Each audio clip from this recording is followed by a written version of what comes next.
So if you're good with the QR code, then should we just get started? I give you 3 more seconds. Okay, 3, 2, time's up.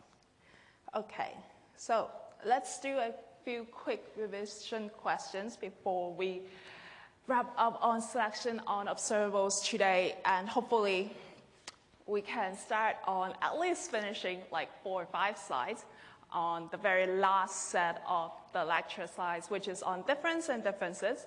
Then by Friday, we'll definitely be done with everything new. So the first true or false statement we have here is that randomization in an RCT can sometimes fail to achieve balance between the treatment and control groups on certain characteristics purely due to chance. Is this a true or a false statement?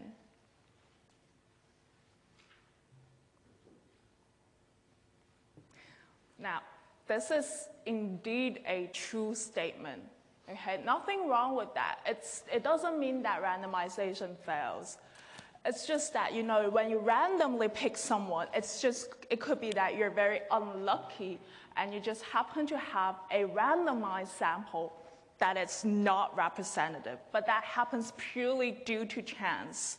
It's just that you happen to randomly pick all those who seem to have some sort of characteristics in one group that doesn't balance with the other group. Nothing wrong with that. It's just like in hypothesis testing.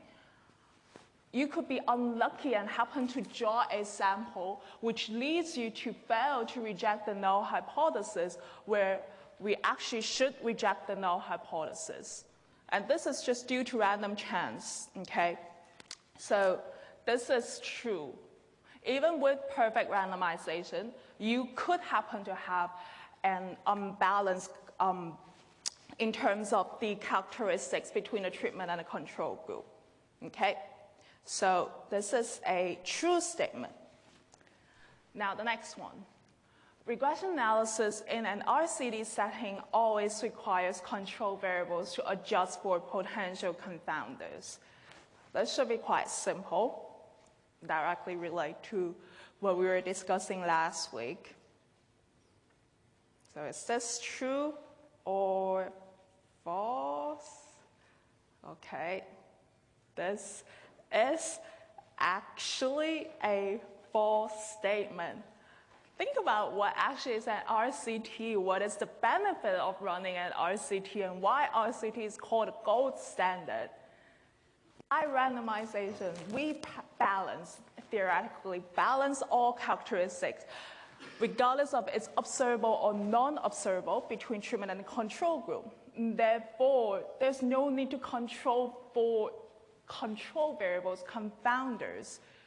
If you're just purely from the perspective of getting a consistent estimate of the treatment effect, then simply running the regression of regressing the outcome variable of interest on the treatment assignment variable, you get a consistent estimation, okay? So it's not always requires control variables to adjust for potential confounders. It's not required. You could include control variables for the sake of improving estimation precision, or if you want to test for balancedness, you want to test whether the randomization has been correctly implemented by testing whether observed characteristics are balanced between control and the treatment group. Okay, so this is a false statement. With RCT, it's just perfect. There's no need to control for anything else if all we want is just consistent estimation of the treatment effect. So for those of you who just came in, I give you 5 seconds to scan this. 5, 4, 3, 2, 1. Time's up. Okay, all good? So this is a false statement. Now the next one. A non-significant overall F-test in a regression used for balance checks suggests that the treatment and control groups are balanced on observed covariates. Is this correct or false? Okay, think about what actually the overall F-test is testing. This is indeed a true statement, okay? So the balance test is essentially where you regress the treatment assignment variable. You regress the D on the X, the control variables. And if we do have perfect randomization, the control variables, the observed characteristics themselves should not be a significant predictor of the treatment assignment because they should be independent. Therefore, none of the observed characteristics should be significant in the balance test. So if we do have a non-significant overall F-test, that basically means that all the observed characteristics that you included in the balance test, they are jointly insignificant. They jointly do not have any explanatory power for the treatment assignment. Therefore, we do have some confidence in that the randomization has been done appropriately. Okay, so this is a true statement. Now the very last one. Small sample sizes in RCTs lead to bias, with large sample sizes guarantee the accuracy of the results. Is this true or false? Okay, so this is indeed a false statement. It's incorrect for two reasons. Neither of the parts of the sentence is correct. So first of all, small sample sizes in RCTs does not lead to bias. In an appropriately implemented RCT, small samples only means that you will have imprecise estimate, but it's not about biasness or inconsistency. It only means that you'll have a relatively large standard error compared to a larger sample size, so that you have more variation in your estimates. What we could consider is that the small sample size, since it's related to precision, it would increase the type 2 error probability. Okay, remember, in any hypothesis testing, especially in the context of RCT, where we're interested in testing whether we have a statistically significant effect or not. Then in a null hypothesis, we'll have that there is no effect. Okay, so the ATT is 0, and typically against the alternative that the effect is non-zero, so a two-sided alternative. Now, the probability of committing a type 1 error is entirely dependent on the significance level. By now, you should all know, okay? Significance level is the probability of committing a type 1 error. And it is us researchers that sets the probability of committing a type 1 error in any hypothesis testing. Now, the probability of committing a type 2 error, which is failed to reject a false null, that depends on many factors. It depends on the probability of committing a type 1 error. It also depends on the specific alternative hypothesis you have in hand. It depends on the variables distribution, and it also depends on the sample size. The smaller the sample size, everything else unchanged, the higher the chance of committing a type 2 error. Okay? Which means you should have detected a non-zero ATT, but because of the sample size is too small, the difference is not obvious. Therefore, that leads you to fail to reject a false null. So there should be a difference, but it's just because the sample size is too small to be reflective of such a difference. So a small sample size does not lead to bias. It does not necessarily mean bias. Okay? It only means that we'll have imprecise estimate, and if we consider it in the hypothesis testing context, that means we have a higher chance of committing a type 2 error. Whereas a large sample size does not necessarily guarantee the accuracy of the result. Okay, this is solely on the basis of assuming that the RCT has been properly implemented. But what if, in fact, the RCT wasn't implemented properly? What if we have, systematic attrition? What if we have non-compliance? These kind of threats to validity, if they do exist, having a larger sample size will not help us to solve the problem. Okay? So large sample size does not guarantee the accuracy of the results. If there were initially systematic bias in the RCT setting, then regardless of how large the sample size, even if 1 million, it would not correct for the bias. So this is a false statement. Okay? So this is all about the RCTs, where we have concluded last week. So on Friday, we started talking about selection on observables, where teachers with different levels of experiences, they were only randomly assigned to classes within a school, but not across schools, because we cannot move the teachers across schools. And we've seen that, okay, before we control for the school location, the teacher experience failed the balance test. But once we included the location characteristics, we see that the location, which is captured by the city dummy, it's a strong predictor of the treatment assignment. And once we have included city, neither of the individual characteristics, okay, the gender or the eligibility for lunch, for free school meal, they are significant predictors of the treatment assignment. They failed the joint F-test on testing the lambda 1 and lambda 2 being zeros simultaneously. And we can see that lunch is not significant, gender is only marginally significant. So that gives us some evidence of random assignment conditioned on school location. Okay, which means if you don't condition on school location, there's no random assignment. There's only random assignment within school location. So given a school location level, there is random assignment. So we can think of it as if considering all urban or inner city schools, the teachers are randomly assigned within the schools located in these regions. And for schools within, in the rural or suburban areas, the teachers are randomly assigned among this level. But it's not that the teachers are universally randomly assigned. Okay, so keep in mind, it's all about conditioning. We are conditioning on school location.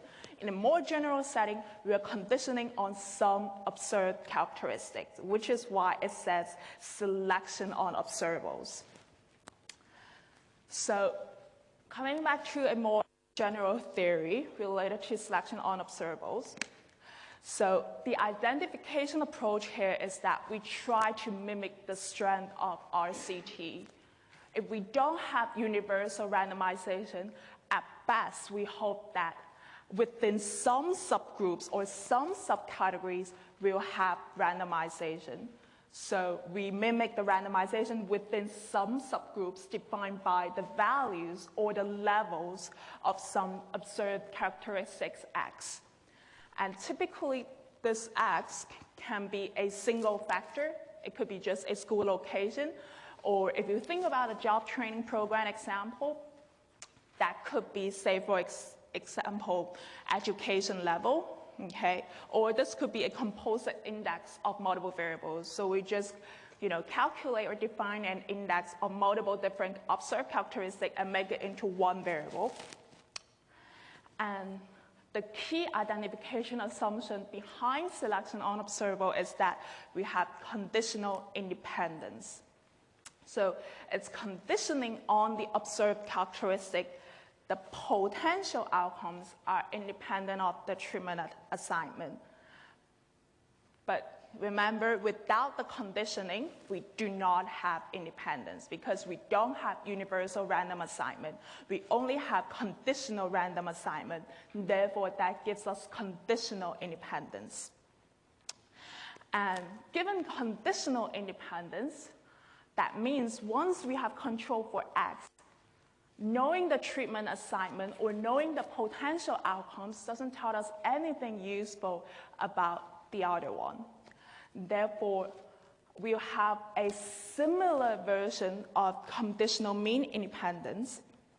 So essentially what we have, if you recall from in the RCT context, so back in an RCT, we have the potential outcomes independent of the treatment assignment without conditioning on everything. And this directly implies the conditional mean independence, which means whether we condition the y1 on D or being 1 or being 0, they will be the same. It's just the same as unconditioning. So knowing the value of the treatment assignment doesn't change the mean potential outcome. And similarly, for the untreated state potential outcome, knowing the actual treatment assignment status does not tell us anything useful about the mean potential outcome other than the unconditional mean itself. So this is under the RCT. Now, in the selection on observable scenarios, we only have the independence conditioning on some X. That means we will not have these two CMI hold for the selection on observable K because we have not yet control for the X in these conditional expectations. A slightly similar or slightly different CMI result we have is we would need to control for the X. If we condition on the X, then regardless of we're looking at those who are actually in the treatment group or who are actually in the control group, that doesn't tell us anything useful about the overall conditional expectation of the treated state outcome given some values of the X. Okay, so it's very important that the difference here stems from we have now included the Xi. You have to condition on the Xi to get the conditional mean independence result in the scenario of selection on observables, and same holds for the control state outcome, the Y0. Okay, whereas here there's no conditioning on the X. Okay, so this is one of the main difference between selection on observables and the RCT. We need to control for the observed characteristics that actually affected the treatment assignment. Okay, just like in the STAR case, it's the location, the observed characteristics that affected the randomization. Therefore, by controlling for the location, we will recover randomization within location levels. Now, a very important implication of the CIA is that it excludes unobserved confounders, because if we do have conditional independence, so if we do have randomization, once we control for observed characteristic, basically that requires there's no other unobserved characteristics that affected the treatment assignment. So implicitly, CIA, or selection on observables, rules out the scenario where we have unobserved characteristics affecting the treatment assignment. So this is one of the key identification assumptions in selection on observables. And the next one is the common support. So basically what it means is for each level of the observed characteristics, we need to observe some units in the treatment and some units in the control group. So for example, let's say for the urban or inner city region, we need to observe schools that are both in the treatment and in the control group. And similarly, for schools in the suburban or rural area, we need to observe some schools in the treatment and the control group. So in this case, the treatment basically means that teachers would experience greater than or equal to 15, and in the control, that basically means that the teachers with less experience. So we need to observe teachers, or we need to observe the treatment, we need to observe units in both the treatment and the control group within each value of the x. So that ensures that we have a wide range of data that we can compare, and that basically allows us to compute the treatment effect. So remember, the treatment effect is by comparing the treated state outcome and the untreated state outcome. We never observe the untreated state outcome for those who are actually in the treatment group. Therefore, at best, we hope we can use the observed outcome for those in the control group to approximate the untreated state outcome for the treatment group. So we need some people in a treatment and a control group for us to compute the treatment effect. Then, given the CIA and a common support, we have the randomization within levels of that defined by the X. Therefore, we have ATE, the average treatment effect in the population, ATT, and the observed difference between groups, all the same within levels of X. So it's only conditioned on that X is equal to some value X. So conditioning on the city area, we'll have the average treatment effect same as the ATT, conditioning on in the city, and the same as the observed difference between groups, conditioned on the city. Okay? So it's just that it's kind of extended the initial results in the RCT where there are no conditioning to some conditioning. Previously, we have ATE the same as ATT, same as the observed difference between groups given universal randomization. Here with CIA, it's just that we need to condition on that X is equal to some value. Then, how can we recover the overall ATE and the overall ATT? So first thing is we need to understand what selection bias is in this context. So essentially, given selection on observables, the selection bias is different from zero. So without controlling for the X, there is always selection bias. Otherwise, what's the point of running CIA? If there were no selection bias without conditioning on X, then we're already in a perfect scenario. Okay, it's really because without conditioning, there's no hope in rectifying the problem. So selection bias without conditioning is different from zero, and that makes the observed difference between groups without conditioning different from the ATT or ATE. But it is with conditioning, okay, once we have control for the X, that removes the selection bias. So basically, the untreated state outcome is the same for the treatment and the control group once we have control for the X. And that's why this ensures we have the observed difference same as the ATT and same as the ATE within levels defined by the X. And let's call this delta X. We will need to use this delta X to recover the unconditioned ATT and ATE. But once we know what the delta X is, recovering the overall ATT and the overall ATE is very simple. It's just by considering different groups. Remember, ATE is about the entire population, ATT is about the treated population. So suppose that X can only take two values, X1 and X2, just like the city. The city is either 0 or 1. Then in this case, recovering the ATE is just by computing the weighted average of the delta x over the entire population.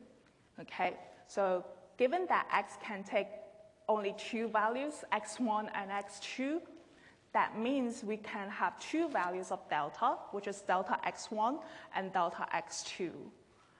Then essentially the ATE is about reweighting the delta x1 and the delta x2 by the respective population proportion of individuals whose x is equal to the value x1, whose x is equal to the value x2.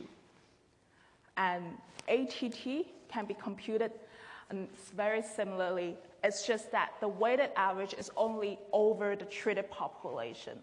So we weight the delta x1 and delta x2 the same delta x, but just with different weights. And here it's the weights of those whose value is equal to x1 or x2 within the treated population. Then, given that they are weighted average of the same delta x, but with different weights, of course, in the case of selection on observables, ATE will be different from ATT. Okay, so this is really because that we are averaging over different subgroups. So one key takeaway here is, although we can recover ATT and ATE in the selection on observables scenario, we always have selection on returns. Remember, selection on returns is due to selection on returns is the scenario where we have ATT different from ATE. Okay, so outside of randomization, when we have selection on observables, we always have selection on returns. ATT is always different from ATE in general. So this is something you have to keep in mind. Whereas randomization implies no selection on returns because it balances all the characteristics across the treatment and the control group. So this is how we can recover the overall ATE and ATT. Now let's bring it to a specific context and work out how we actually do this together. So coming back to the STAR project, we have identified that the school location is the one that sort of triggers the randomization failed, and we want to control for it because once we control for school location, that allows us to consistently estimate the treatment effect. So one way you can think about this is that the school location was previously an omitted variable, and it's the variable that actually induces the omitted variable bias without controlling for it. Because school location, imagine in the original model where we only regress in the linear causal model,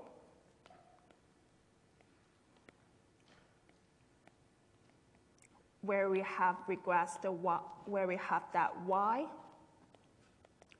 is equal to phi naught phi 1 bi plus epsilon I. So y is the test score, and b is teacher's experience indicator. And you can think about that in this simple linear causal model, the school location is actually in the error term epsilon, because obviously the school level characteristics would affect students' performance. Those who are in the inner city, they might have better resources, therefore the students will get benefit from those kind of extra resources and they'll perform better. So the school location is indeed in epsilon because it's a factor of y. Yet at the same time, we know that in this scenario, school location affects the assignment of the teacher. Well, it affects the assignment of teachers with different experience level into classes. Therefore, they are correlated. Then in this scenario, we'll have the covariance between D and epsilon being different from 0. So we'll have endogeneity. So the school location is itself an omitted variable. and therefore we would need to control for it directly in the causal model. Then once given CIA, once we have control for this, let's call this as epsilon prime. It's a different epsilon, okay? And in this case, given CIA, the covariance between D and epsilon prime is now 0. And therefore, we'll be able to consistently estimate the treatment effect using OLS. And this is really because we have control for the location directly in the linear causal model. So we need to control for the confounder. Now, given the data sets we have, we are able, let's look at this table. So we are able to split all the students in our analysis into 4 groups, okay, depending on the teacher's experience level, and also depends on the location of schools. So therefore, you see 4 cells. Now, if we naively compute the overall observed difference between groups, so if we naively compute the overall difference between the treatment and the control group, this is done by calculating the column average, okay? So this is very simple algebra. If you want to compute the y bar 1, which is the overall average of the treatment group, you simply calculate the weighted average of the subgroups. So it's the 921.59 multiplied by the proportions of those in the city that are actually in the treatment group. So 43 over the total number of observations in the treatment group, that is 587, plus that the 943.6, which is the average grade for those in the non-city schools with experienced teacher. So you weight it by the proportion. It's 514 over the 587. That gives you approximately 940.86. Okay, so this is how you get this y bar 1, the overall difference in, the overall average in the treatment group. And similarly, you'll be able to calculate the overall average for those in the control group by simply calculating the weighted average of these subgroup averages. And we can see that the overall sample observed difference between the treatment and the control group is 19.42. However, given we have CIA, this is inconsistent for the treatment effect that we're interested in. And instead, we need to consider conditioning. So remember, in this, under the CIA, we have observed difference, ATT and ATE, the same, only conditioning on the values of X. So it's only that if we look at, for each row, okay, for each level of X, that will have the ATT same as the ATE. So in this case, we can estimate the delta hat, or we can estimate the delta X for those in the city. So it's the delta hat city, simply by taking the observed difference between groups conditioning on they're within the city, which is why it's the difference between the 921 and the 907. That gives you the 13.66. And similarly, you have that for the non-city. Now, once we have these deltas under control, recovering the overall ATT and the ATE is simply a matter of computing weighted averages. So, for the ATE, remember it's about reweighting by those in the population who actually attended a school in the city and also who actually attended a school that's not in the city. So you simply reweight the delta hat city by taking the sum of all the individuals, so 73 and the 1059, okay, and divided by the total number of observations in the population, which is 3733. And you do the same for those who actually falls on the non-city road, that gives you the ATE, which is the 14.81. And already we've seen that this is very different from the sample overall observed difference between groups. This is way larger than the estimated ATE, okay? And similarly, we can do the computation for ATT. I'll let you go through the maths after the class. But what we can see here is the estimated ATE and the ATT, they are different, okay? And they are both much smaller than the sample overall observed difference. And this is really because without controlling for location, we will overestimate the effect of teachers' experience on the student performance.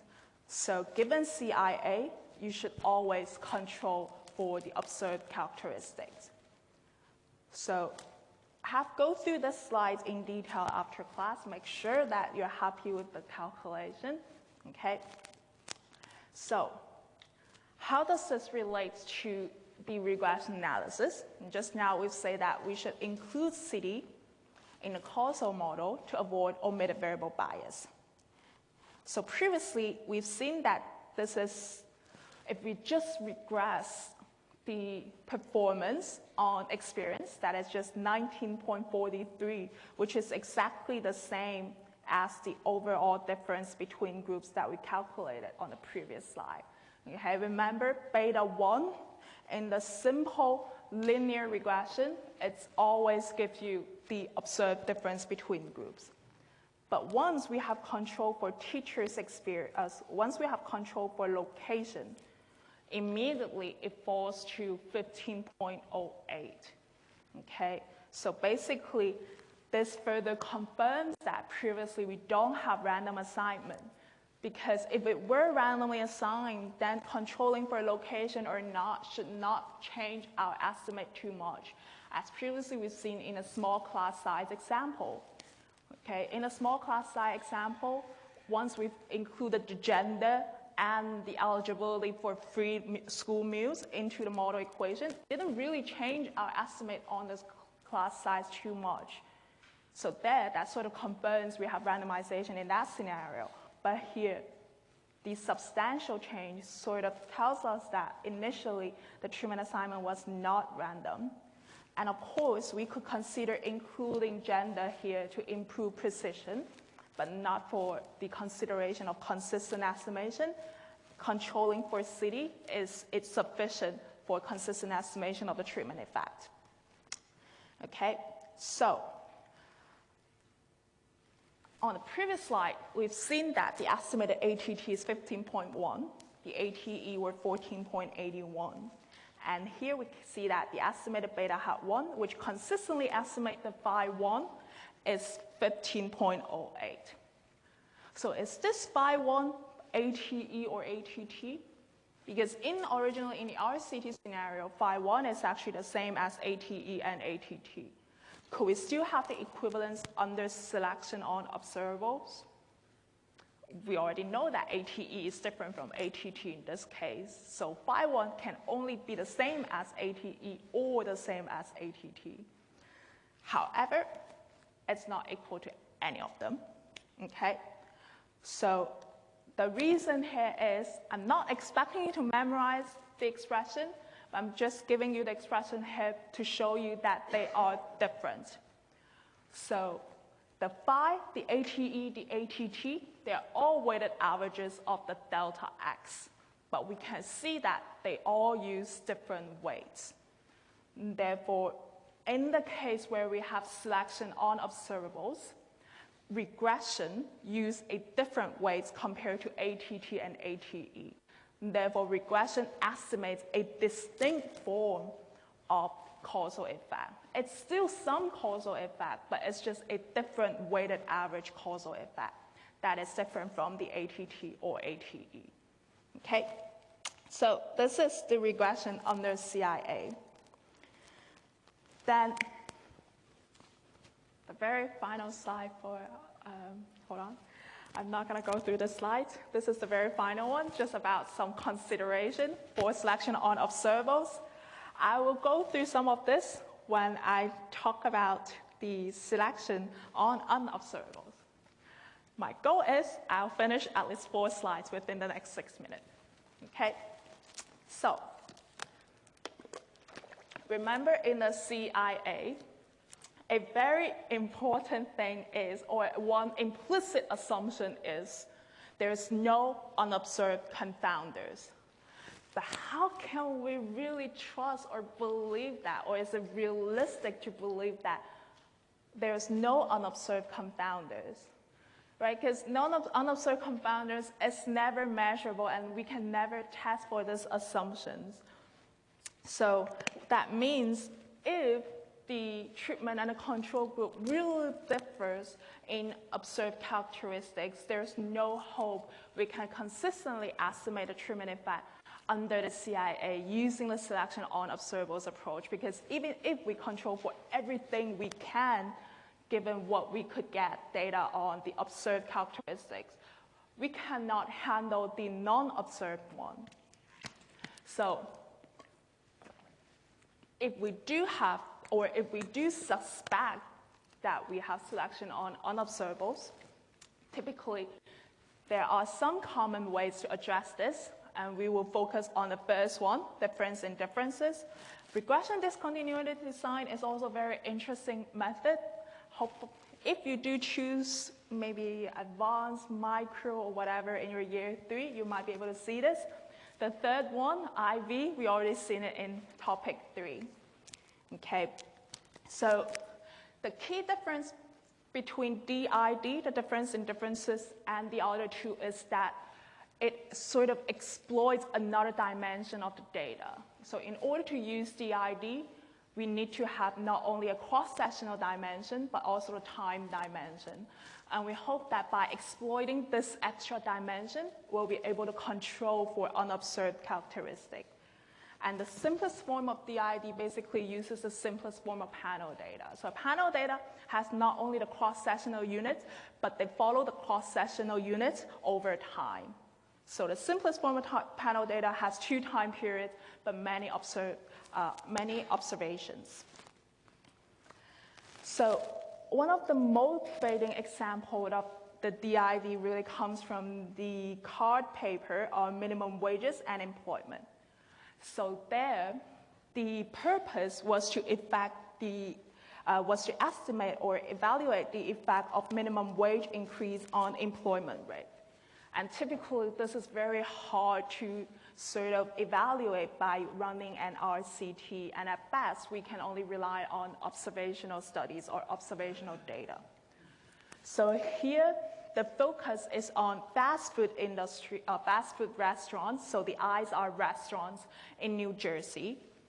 And we have data on these fast food restaurants from the February 1992, which is the baseline, and also November 1992, which is the end line. The outcome variable here, which is the employment rate, or it's just think about the employment level. So it's the number of people employed in a given restaurant I. So the fast food industry is typically relevant for this type of analysis because typically this industry pay their employees the minimum wage. And the treatment in this scenario, which is the policy change, is the change in the minimum wage. So in April 1992, so between the baseline and end line, the minimum wage increases in New Jersey from $4.25 to roughly $5 per hour. Now, well, we might be tempted to do a before and after analysis to estimate the effect of the treatment on the outcome, the employment, because an individual typically serves as the best comparison. Okay, because basically it's about comparing the treated unit with the untreated cell. So we might be tempted to compute the average employment at the end line with the average employment at the baseline. Now, would this be a sensible approach?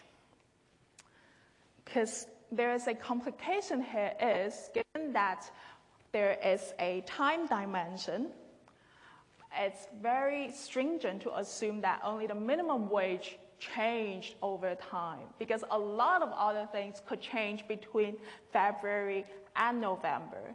Okay, there could be other time-varying factors that affect the employment. For example, the labor market condition, maybe later in the year around November, people decided to go home for Christmas since it's close to Christmas, and therefore you will see a smaller employment, but that is not caused by the fact that we have increased the minimum wage, but it's because of something else. So in the scenario where we're simply comparing before and after, we need to be concerned about things that would have changed regardless of the policy. Okay, so this kind of comparison will only be valid if there are no other trends that affect the potential outcome, the employment, even in the absence of the treatment. So before and after analysis doesn't work. Now, would a cross-sectional analysis work? So suppose we have data on Pennsylvania, and in that state, there were no change in the minimum wage. And both states have the same minimum wage at the baseline, and Penn State also had the same minimum wage at the end line, so it remains at $425 throughout the studies. Can we simply compare the average employment at the end line between New Jersey, which is the treatment group, and those in the control group who are in Penn State? We can't. That's just basically the same issue that we came across before, the usual selection bias problem.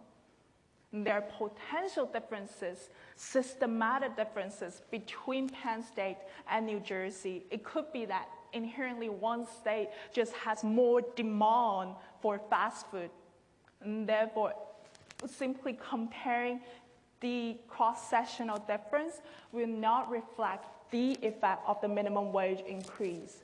So essentially, the difference will tell us not only ATT, but also the selection bias, which we don't observe. So before and after analysis, we can't assert that there's no time trend. Okay, there's no other things that don't change over time. Cross-sectional analysis, we can't control for pre-existing differences, even absent of the treatment. However, two imperfect methods actually make one perfect method, which is essentially the difference in differences that basically combines before and after with cross-sectional. So the difference in difference is basically a double difference. We take the difference between the treatment and the controls group's change over time. So the first difference is basically the one we look at, the before-after analysis for the treatment group. And imagine we do the same before and after analysis for the control group, and then we take the difference between these two differences. So why would this work? Remember, in the before and after analysis, the change in the employment over time could part be attributed to the change in the policy, the minimum wage increase, and part was actually due to some time trend, whatever that would change over time, even absence of the policy. Then what we really want to get rid of is the time trend, whatever that would change over time, regardless of the policy. Then by using the before-after comparison for the control group, the before and after comparison in the control group, it didn't experience a change in the minimum wage, therefore it will allow us to capture the time trend. So by getting rid of the time trend, we'll be able to get a clean effect of the policy. Okay, we'll come back to this in more detail on Friday, but this is just to give you an intuition of what the ID is about. So that's it for today. Thanks for coming, and we'll have our very final lecture on new material this Friday. And next week, we'll have quiz 4, no pre-work required. It will open from 9 a.m. Next Monday, no lecture, bank holiday. Next Friday, we'll go through the mock exam paper. And also one final thing, you might have already noticed that the unit survey has been open for a while. It's actually closing this Sunday. It would be very helpful if you could spare a minute or two to complete the survey to provide some feedback on how we can, improve the course for next year, or what you think that would be beneficial to keep, or any advice you might have. Thanks for coming. Have a good week. I'll see you guys on Friday.